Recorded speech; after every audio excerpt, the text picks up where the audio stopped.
လူများနိုင်ငံမှာဗျာတယောက်တည်းရပ်တည်ရတာတကယ်ကိုမလွယ်ခဲ့ပါဘူးဗျာတချို့ကလည်းသူတို့တွေကပျော်နေတယ်လို့ပဲထင်ကြတာဗျာတကယ်ပျော်ခဲ့ပါဘူးလူများနိုင်ငံမှာခုဆိုရင်ပူဆိုးတယ်ဗျာထိုင်းတွေကမြန်မာတွေကိုမြင်မကြည့်တော့ဘူးကျွန်တော်တို့မြန်မာတွေကလည်းမိထဲမတက်တာလည်းပါတယ်ဗျာခေါင်းမတကောင်ကြောင့်တလီလောင်းပေါက်ရတဲ့အထဲမှာကျွန်တော်တို့မြန်မာနိုင်ငံသားတွေအများကြီးခံစားနေရတာဗျာပွဲတွေအများကြီးဖြစ်ပြီးတော့နောက်ဆုံးခြေခံလူဒန်းစားတွေပဲနစ်နာခဲ့ရတာဗျာ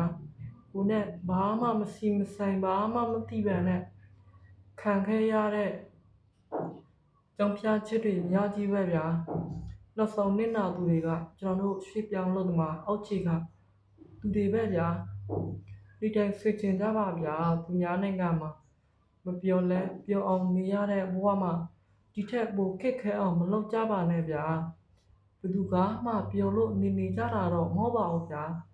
ကိုယ်အိမ်ကိုရကိုမိသားစုကိုရဲ့ညီကိုမမတွေရှိတဲ့အရာဝင်မှာကောင်းလုံးကနေချင်ကြတာပဲဗျာဒါပေမဲ့ဘဝချင်းနေမပေးရဲ့ခက်တက်ခုမှသူများနိုင်ငံမှာကောမွန်လေးနေထိုင်ပြီးကိုကြောင့်လဲကိုရဲ့မြန်မာနိုင်ငံသားတွေမထိခိုက်အောင်ကိုကြောင်းပြုပြီးတော့သူတစ်ပါးတွေမထိခိုက်အောင်နေထိုင်လေးတွေဆင်ခြင်ကြဖို့အတွက်ပြောချင်ပါတယ်ခင်ဗျာအားလုံးကျေးဇူးတင်ပါတယ်ဘိုင်